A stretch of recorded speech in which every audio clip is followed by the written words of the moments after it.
Hi, I'm Leigh, founder and chief enthusiast at Healthy Anywhere, and today we're in downtown Berkeley on site at Gather Restaurant. Now, Gather is celebrating 15 years serving the community as of December 2024. They've been rooted in values of sustainability and service of people and the planet since the beginning. And as you'll see, today's a Tuesday, so they're closed, but we've got a sit-down meet and greet with the owner, Eric Fenster, who first conceived of this place almost 25 years ago. Let's go in and check it out. Thank you so much for having us here on site at Gather. Really excited to be here, and congratulations on 15 years. So how is that feeling? How is that sitting with you right now? Absolutely. Feels good. Excited that we're still standing here and still nourishing the community. And it's been a climb. It's been a long journey up a big mountain. And so we earned it. All right, and we are going to dive into some of that climb for sure. To kick it off, I always ask an icebreaker question about the word healthy. So when you hear the word healthy, what does that mean to you, and why is it important? Healthy, I would say for me, is a holistic way of living.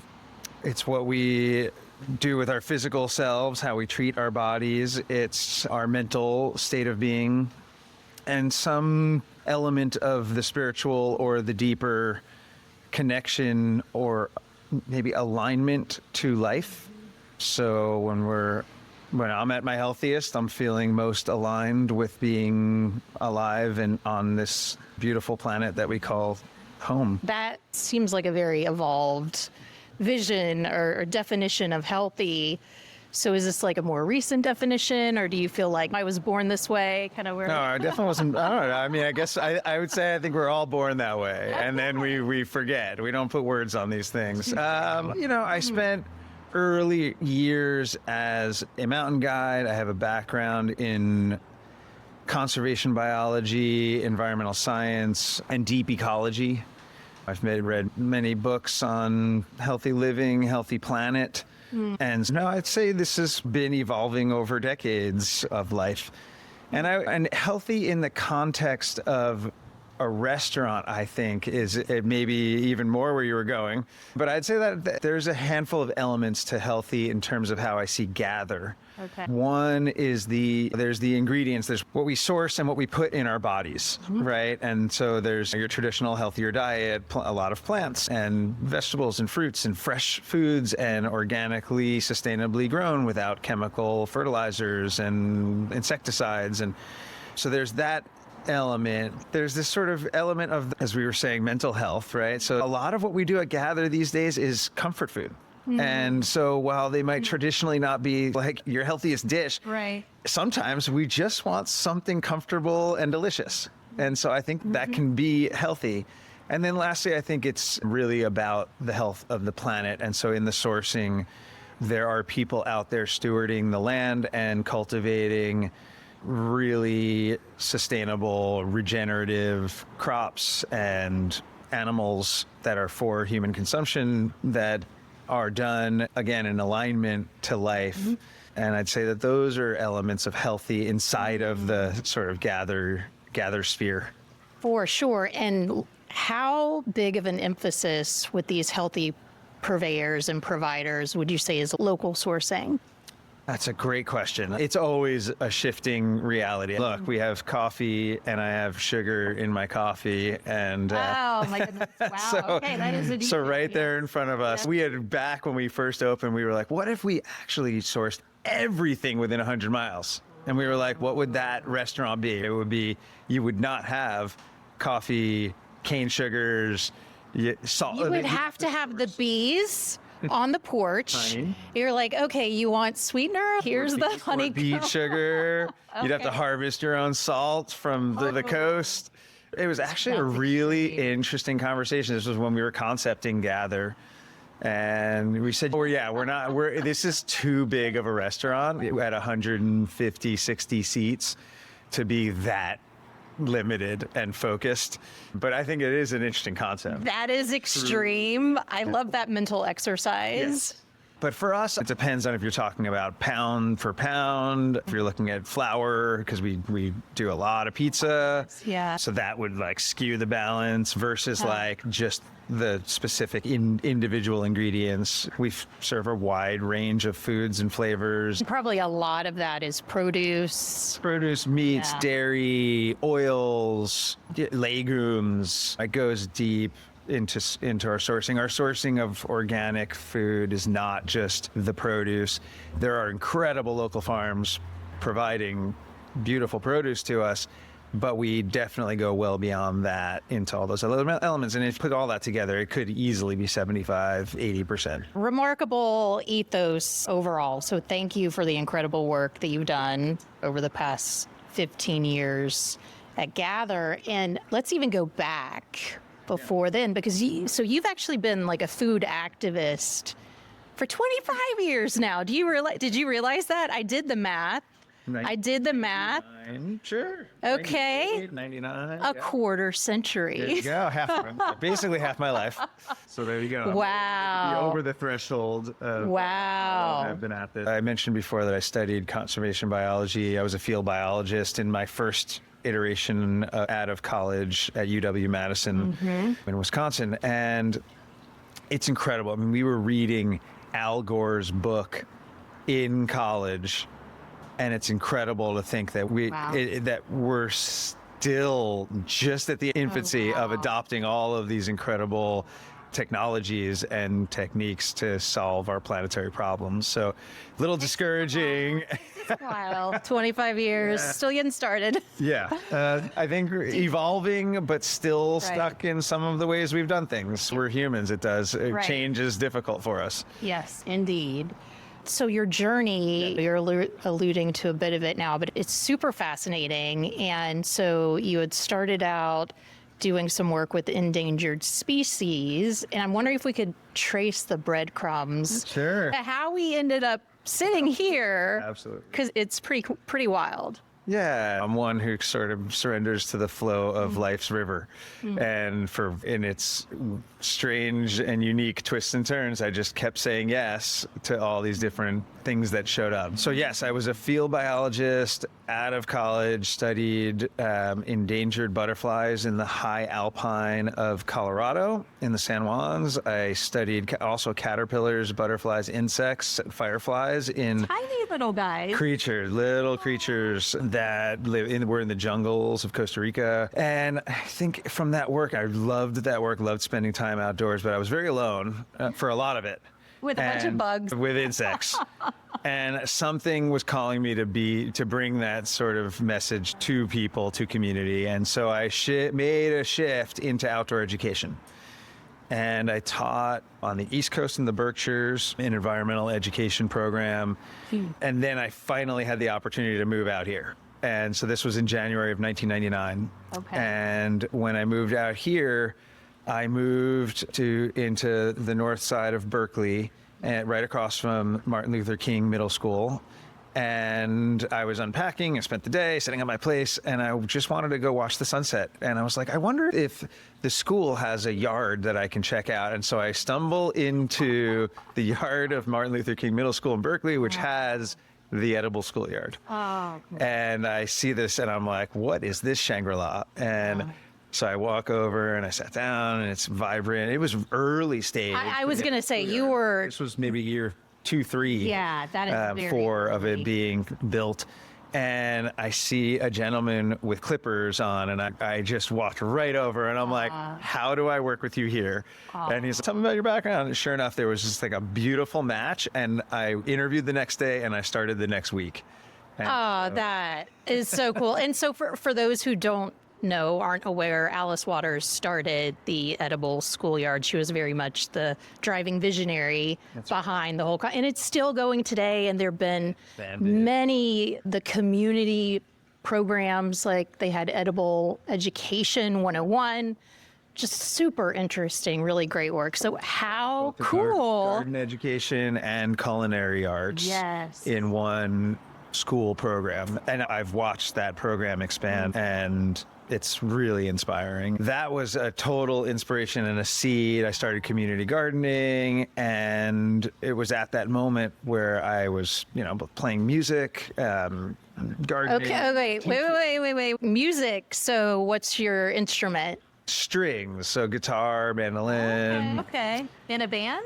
I play, not an official band, but back then I was playing with a variety of people. Cool. And just curious, are we going to keep practicing and try to take this into life, or is this a hobby, right? And I'm long questioning what hobbies do you turn into professions? And so that one stayed a hobby, thankfully. Still a hobby, though? Still a hobby. Okay, that's good. Still love playing music. But I was sorting through life's opportunities, and I went on something called a vision quest at that time. It was right over New Year's of the year 2000. And I just sat with this question of what I wanted to be doing with life and my time, and what contribution do I want to make? And somehow on that experience, maybe it was because I was alone and hungry because I wasn't eating for 4 days. Okay, that's intense. I had this vision of this incredibly vibrant restaurant at the heart of a community center in Berkeley. And that's the joke, is that everyone's, of course you were dreaming of like food. I'm like, I don't know, was ayahuasca involved here? No, completely empty, nothing. And I envisioned an outdoor program introducing people to the natural world and a retreat project. And I came back from that journey and realized the restaurant's a very big and expensive project. Okay. This outdoor guiding business was one that I could start out of the home. And so I called an old friend, Ari Durfel, and he took this vision into business planning, concepts, branding, and launching. And on summer solstice of 2001, we launched Back to Earth. And Back to Earth is still running today, 23 years later. Okay. It is directed by a couple of really inspiring guys who are based in the foothills in Grass Valley, Nevada City area, and now is focused on youth rite of passage programs in the wild. Oh, that is really cool. So it's like male initiation almost. I mean, but we don't have these types of rituals in our society. I didn't realize you were kind of doing some of this stuff. So that was the first company, and that one's still, it's exciting that it's still going. And in fact, it's some of the most powerful work I've ever done. It was mountain guiding and working with youth. We did a much wider range of programming back then, yoga backpacking trips, we did wilderness photography. But the thread that connected all of our programs was that we focused a lot of attention on the food. Oh. And so we started running team building events. And one of the clients had come on a backcountry trip, and they said, "You're doing the team building activities for our group for 2 days. We loved the food on this trip. We were 10 miles from a car in the desert eating sushi and miso soups and all kinds of gourmet backcountry food." And they said, "Would you be willing to do the food and cater our team building excursion?" And the light bulb went off. And this was in 2002. And we were like, wait, we want to build this restaurant. We've been talking about it. We don't know how we're going to get there. We could start a catering business. And so in 2003, we launched a catering company, eventually grew into a brand called Dovetail, and ran that company from 2003 until 2018, which was just after that business partner that I mentioned had moved to Canada. Oh, I see. And so that's why we closed that and a restaurant we had in San Francisco. I didn't realize that either. Now, what was that? That was called Verbena. So that was 2014. Backing up, we had this catering business that grew. We had organiccatering.com. I still have that if anyone wants an amazing URL. Oh, that's a good one, Eric. I'm not using it. But it just shows this early roots of like, how do we learn the food industry in a competitive market like the Bay Area, food quantities, running a kitchen. An anecdote of that time was we were doing a lot of the events for environmental and social justice organizations. Okay. So fundraisers for Rainforest Action Network and Women's Earth Alliance and incredible organizations. And we were asked to do a lot of vegetarian and vegan cuisine, planet-friendly food, because that was a regular request. Even vegan weddings were being requested. I called an old friend who connected me to the sous chef at Millennium. Oh, yes. And so I went into San Francisco, and hats off to Eric Tucker, who's still kicking butt. Yeah, in Oakland now. In Oakland. Yeah. But I went to their second spot, which was on Geary, and spent time downstairs learning vegan cookery, interning for a few months, a couple days a week. And it turned out that the lead cook who was there at that time became the opening chef of Gather. No way. I didn't realize that. Chef Sean Baker. This is the vegan charcuterie guy. That's it. Oh, Sean, we do love you. Cheers, Sean. Sorry. Yeah. I still remember the vegan I charcuterie. think he was very happy that dish disappeared when he disappeared. Like persistence. No, I think it was just his creative genius, and he wouldn't have wanted us to keep okay. iterating on it in some totally different way. But yeah, so this catering business gave us the chops, gave us clients to call and investors, right, to open a restaurant here in Berkeley. And in 2000, and the other tidbit that's very quite interesting, speaking of the serendipities of things, is when I came back from that original trip where I had this dream vision, and I was talking to people about this big audacious vision I had. I connected with an old friend, Adam Berman, who I taught outdoor education with. And he said, oh, there's this project that's called the David Brower Center that's going to happen in Berkeley one day. And this was 7 years before it became a reality. Oh, wow. And I was like, when that place happens, we'll open the restaurant there. And indeed it happened. Here we are. 7 years after that conversation, that's cool. This building was they were breaking ground, and they put an RFP, and we got the contract to raise the funds and build the restaurant in the heart of the David Brower Center, which is a LEED Platinum green building here in the heart of Berkeley that houses an event center, an art gallery, and 3 floors of social justice and environmental organizations. Very basically, it's like a dorm for change makers. It's amazing. You walk through the halls up there, and it's like the world it makes you feel hopeful. Just a driven, motivated community of people that want to see our planet cared for. You're like, this is my people. So this is where her perfect values alignment, the ethos was there. Do you want more fun, interesting stories? And always. The launch of this place? Yeah. So it was 2008, 9, right? The economy is crumbling. Oh. And we're going into this great recession. And we're a couple of guys trying to open a very audacious first restaurant in a brand new building. Right, a new build, which is a much more expensive way than remodeling or buying a place that's been open and remodeling and reopening. We had the task of raising basically $2.5 million. Oh, wow. While investors that originally said that they were in were like, yeah, I just lost all my money in the stock market. And so what ended up being the gift of that was we found at the time, which felt like an obscure regulation at the SEC, that allowed us to have a unique version of crowdsourcing funds. And we ended up with 110 investors. Really? And so this was a crowdsourced, community-funded project. No kidding. That ended up being accessible. It wasn't just 4 investors with $500,000 each. It was 110 investors with varying degrees of investment in that. For many of them, their first time investing in something that was a community project. And here we are 15 years later. Are they still in? Wow. Other than 2. Wow. One of whom passed away, so it's still in their, but it's still in their family. That's incredible. Everyone's still involved, and we're gonna celebrate this thing with them. Oh yes, 15. Yeah. Wow, how sweet. So fast forward to we raised the funds. It was crazy. We built the restaurant out, and there's 3 things. If this is interesting, there's 3 main elements that I usually refer to that are in the name that help people know the concept. 1. We gathered materials to build the place. We didn't build it traditionally.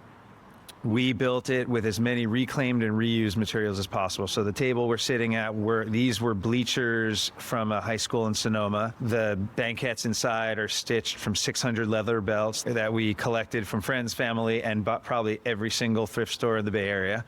The light fixtures were fabricated out of wine bottles and vodka bottles. The clay tiles in the kitchen were kiln shelves from Heath ceramics that were spent.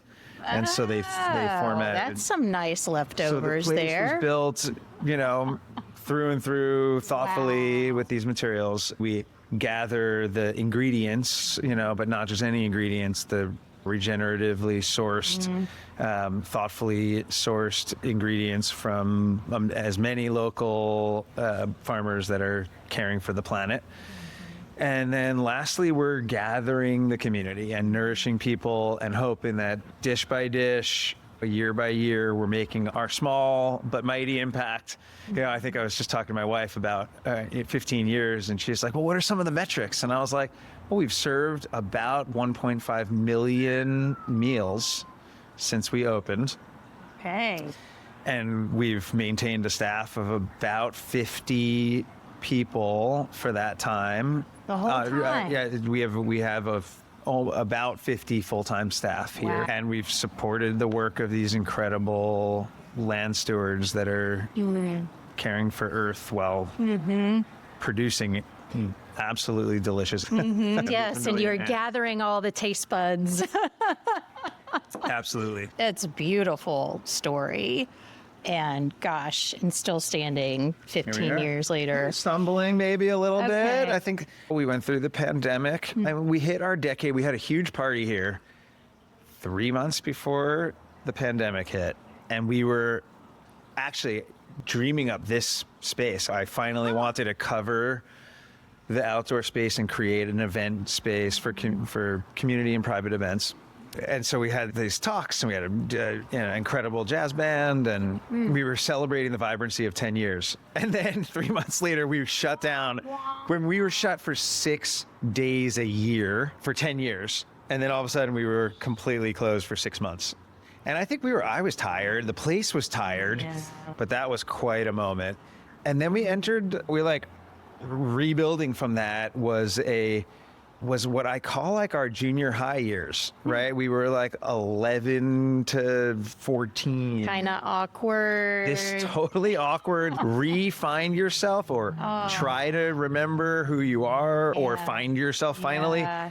And it's been an interesting phase of trying to find our efficiencies, resonate with what the community is looking for, like maintain and deepen the ethos and the values. And here we are turning 15, and my hope is that we reconnect and build into our high school age. So yeah, in restaurant years, we're like, 80. I don't know what you call that. So yes, we're old and wise in certain ways, but people do say, oh, you're an institution now, it must be running itself. And I'm like, no, restaurants don't run themselves. They never do. It's insanely difficult, ridiculous work. Yeah, it's relentless. If I learned anything. And as a place ages, the equipment ages. There's the danger of like complacency, right? The team just gets into a rhythm of doing what they do, and they're no longer stretching, or the passion might disappear for a moment because you've been at it for a while. So we're right now re-engaging all those conversations. Okay. Yeah. How do you keep it fresh and exciting, and how do you keep people motivated on the team as well? That is the question we're asking. We're asking ourselves right now. I don't think there's a simple answer to it. I think the passion and the drive has to be coming through and usually comes from leadership. Yep. And so our leadership team meets regularly, and we have these conversations of like, where are we in our journey, and what are some elements that would reignite and catalyze the excitement and passion and enthusiasm that we've had. And sometimes that's about some of the ingredients and the sourcing. And sometimes that's about our story. And sometimes that's about dishes or drinks that are coming up. Sometimes it's about hosting a series of events. And so I think it changes based on, but it comes from the human, it comes from the humans involved. Absolutely. And the drive and the passion and listening to either what the team is excited about, what the community is excited about, following what's coming off the land in the season, and maybe that triggers enthusiasm. Or what's not coming out for the season, because it's no stone fruit this summer or something I heard someone say. It was just a unique year for certain things, and we found that year in, year out, right? In different years there'll be a bumper crop of this, but that's lacking, or certain citrus is like extremely expensive because that crop didn't do well that year. But the beauty of being flexible and not having a particular menu is we can move and change. You roll with it. Yeah. This is very much your vibe, and so it's gone through the restaurant. In terms of culture, it seems like you're really in tune with having a good, positive culture, which sometimes restaurants, we always hear about the negative cultures. So how are you keeping a positive culture? How do you think about that and what you're doing here? I believe through and through in bringing a positive outlook on the day-to-day basis. But I'm not here all the time by any stretch. So it does come back to the team and the energy they bring into it. I would say the number one element is communication, right? Is being clear, transparent, clear on expectations, clear on our goals, and honest when things are both going well, being able to vocalize and appreciate people for when it's going great, and also be brutally honest when it's not. And being able to have those conversations without completely throwing things off and going into a downward spiral. But sometimes you really have to look at the hard things. And we're not perfect by any stretch. Morale and the culture of the place does move and shake like so many things. And so I think it's being patient. Like at 15 years, I've seen the cycles. And so I don't get concerned when things are at a low, and I don't get too excited when they're at a high. I celebrate one, and I try to dig us out of the other. And it's a lot about what we talk about with our team about how to show up at the table and be hospitable. It's about a level of attentiveness and bringing your most aware self. And so if we're aware, then we can experience the field of energy among the team. Frankly, when we are at our high moments with our team, our guests end up feeling the most, warm, energized vibe. So it's something that feeds on itself and begets itself. So success oftentimes will build on itself and bring you more success. So sometimes there is a double-edged sword there, right? Because sometimes it's what you do. There's a saying, it's what you do in the low times that gets you to the high times, and then it's what you do in the high times. You take it for granted, and then you're in another. That's where the complacency. I think the danger of the high point is the complacency. The danger of the low point is almost the same thing. It's willing to live in status quo. I always say to people that are opening, because I do consult with a lot of food entrepreneurs. And a lot of people are like in consideration of, I've always dreamed of opening my own place, right? And I have a lot of things we talk about, but I say, like, in my experience, like, restaurants are this funny thing that it's almost like they want to fail. They want to close. They're fickle, and it is a tremendous, constant level of attention and drive to keep it level or on an up climb. And so in those low moments, it is really, I think, important to be honest at those times of where are we and why are we not resonating? What doesn't feel right? And oftentimes the answer is right there. It's like we just aren't putting our best. Right now, our conversation is around this concept of being in service of excellence. So if we strive for excellence, not perfection, if we strive for excellence. Perfection is impossible. Yes. If we strive for excellence, then we can be great. And if we're okay being good, it's not going to sustain. Yeah. And that's complacency. Yeah. We talk about this stuff in corporate leadership, and it's really great to hear you guys having these types of conversations, Yep. building leaders, empowering people. It's definitely motivation and mindset. Yep. It's really cool you guys are doing that here. What has been most surprising to you looking back across, 20 plus years in food activism and opening the restaurant? Are there any key crazy learnings or like these ahas that were just completely unexpected? And I'm sure you probably have a bunch, but any that stand out? I think, we've touched on some of these. I think that there's this understanding that restaurants are just a brutally difficult industry for a variety of reasons. I think the lived experience of that is different than the concept. So I would say Don't know until you do it. it's just being on the inside of what it is that actually makes it so uniquely challenging. Okay. And so I'd say it's really the simple answer of it's now. I have this sort of understanding of almost the sheer miracle that a coordinated group of plates leaves a kitchen hot, looking nice, in a timely fashion, coordinated, and that you actually, can operate a restaurant. Like there's a level of artistry on top of a coordinated dining experience with an entire group of people, like 250 people come through, and there's this, when it's in sync, like I say, this was another one that I just didn't know the feeling of, but like when we're in sync and it's like everything is just right, it's a completely theatrical experience. Ooh, like all of a sudden, like the team locks in, and everything is coordinated and it's beautiful, and you feel it. Yeah. And that does not happen on a nightly basis. Oh man, that's like, it's like, how do you bottle that up? Yeah, and that's kind of one of those, like when you're in your high moments, you have your team and everyone's aligned and you're hitting that more often. Yep. And so you can feel what it feels like and you want that feeling more often. Yes. It's just a wild experience being on the inside of this, like all the things we've touched on, the culture, the things you don't think about are like the infrastructure, right? Yeah. I'm dealing with plumbing leaks and broken ovens and refrigeration down and all the different vendors. And those are very expensive too, right? It happens always on a Saturday night. Like right in the most exciting moment for something to bring. Of course. And so then everyone starts improvising. You try not to like just shut a station down. Yep. So those can be some of the fun moments, is when everyone's like on their toes and improvising and getting creative.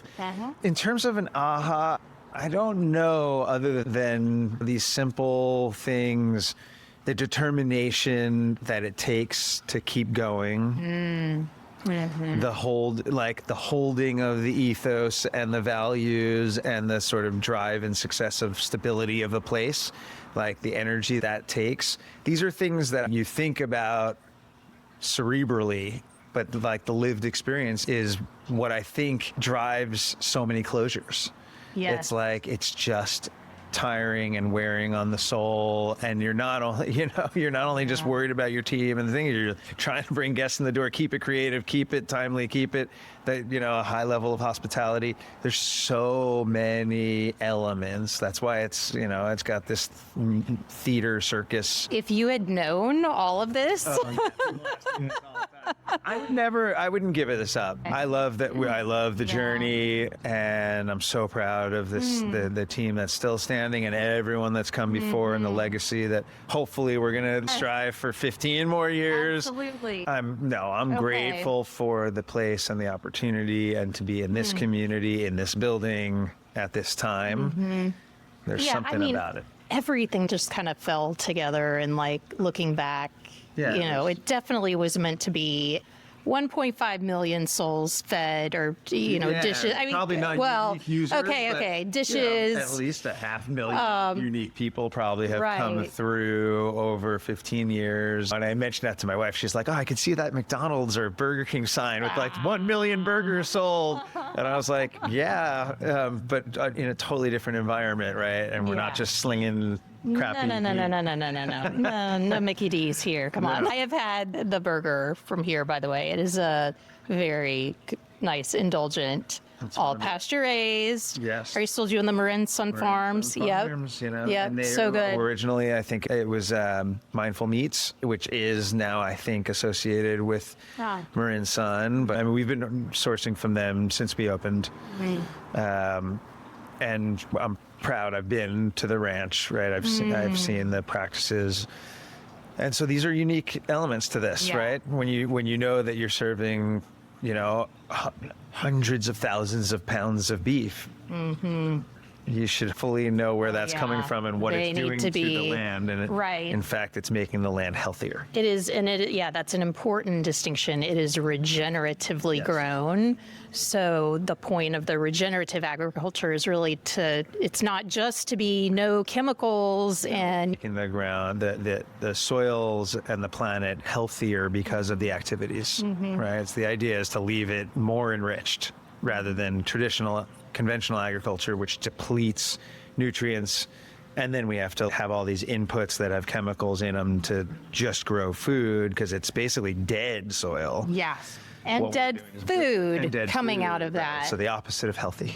Right. Even though, like, you could have spinach that's grown, and it's, anyways, I could go on a tangent. It's still got life in it, but it's very different than something that's, if you ever watch Biggest Little Farm, right? Like, you see the interactions, the interconnections of life, and we should be inside of that biodiverse system. 100%. And so I've been speaking with some folks doing some work on nutrient density and regenerative agriculture, and they're doing studies and really starting to see the differences, and it's profound. Food that's grown. Yeah, that the food is actually healthier and more vibrant. And by the way, it tastes better.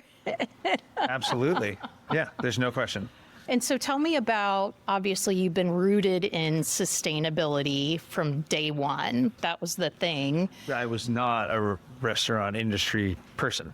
This is an unlikely match, right? I was a field biologist who was trying to figure out how do I just keep caring for the planet, and I just found a restaurant to, I mean, I had a love for cooking and a love for food, and I found that the restaurant was a really great place of purpose for achieving these goals. And so it was an unlikely place to land. And so, but herein we've had our impact. And even then, so some of the ahas, right, going back to that question, are like, and going back to this concept of, can we have a restaurant that has zero plastic? All the food comes locally, but you're not actually driving a fossil fuel vehicle and it's not coming packaged right. We can serve all day long these incredible foods. They still come wrapped in plastics, on trucks, right? So if we're going to solve the whole planetary issue, we're going to have to evolve a lot of. Yeah. So even then, it's still, we still have these heavy impacts, and I would say we have a lighter footprint than probably most restaurants, and still it's difficult. It's difficult to find ways that it always feels good and right. And talk to me about how you're now incorporating regenerative versus, I think traditionally it was like organic, sustainable, and now how are you thinking about sourcing from regenerative producers? So it's a great question. I think a lot of the smaller farms were already engaging those regenerative practices. It just, there wasn't a terminology for it. I think our focus on knowing the sources of as many of the ingredients as we can and knowing the practices of those producers is the key. There's now some new certifications. They are actually starting to stamp regenerative certifications. It does cost a bit, though. I think and that's a delicate balance from a business standpoint, but we've always been able to balance the higher cost of ingredients. That has it's been a commitment. It means our food cost is higher. It also means that certain ingredients, certain dishes might just cost a little more. When people saw, oh, you guys have a $22 hamburger. And I'm like, that hamburger should be $38. Yeah. Let's be honest. It's just, everything's a moving target. It's like maintaining, I think the commitment is to keep reaching for the best we can be. Yep.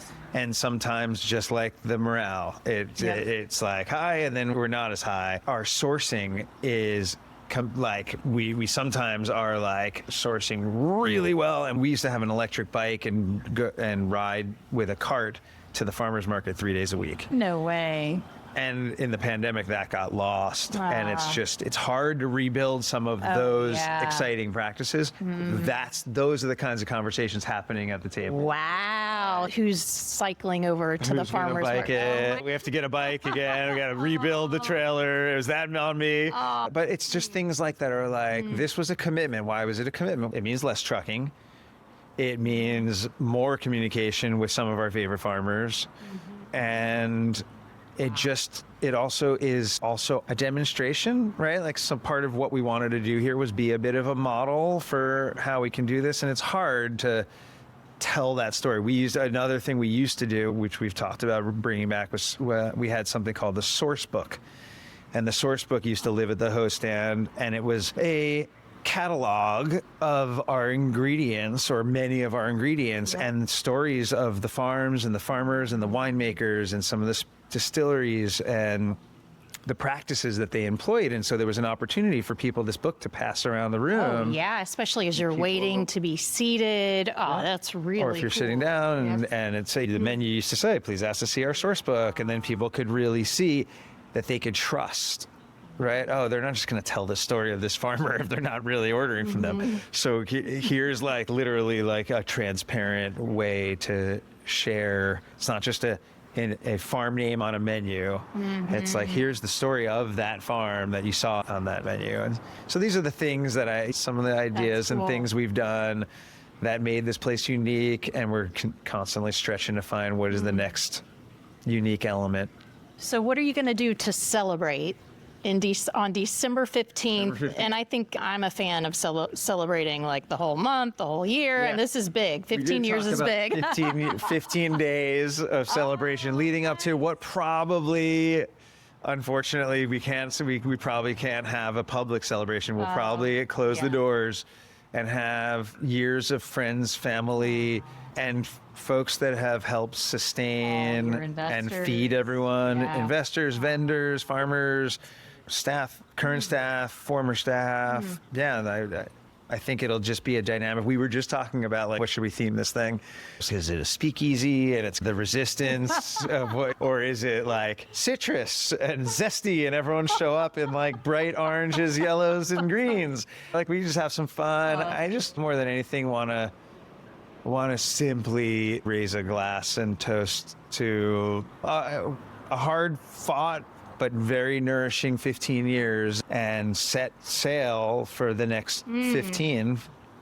100%. What are you most excited about as you're looking into the next 15? It was fun recently. So I have two boys. They're 11 and 13, just turning. And my older son. The restaurant. Exactly, yeah. He was 2 years old. They grew up in the restaurant. And my older son last year decided he wanted to work here for a little bit, and so seeing the restaurant through, he did maybe a few months, couple shifts a week, food running, barista, hosting a little bit, and just seeing the restaurant through his eyes. So I would drop him off. I wouldn't actually be here while he was here, and then I would come back and we would share a meal and talk about his shift. And he could work his way through the menu. So he just, he was basically working for his planks. Working for my supper. And it was really incredible seeing the place through his eyes and through the next generation. And, I think I just spoke to the elements. I think what most excites me is just seeing the unfolding of what will be the mystery of the next 15 years and what it will take to sustain, ultimately thrive through another 15 plus, hopefully. All right. Yeah. Thank you, Eric. As a community, we're so fortunate to have people like you willing to roll with it.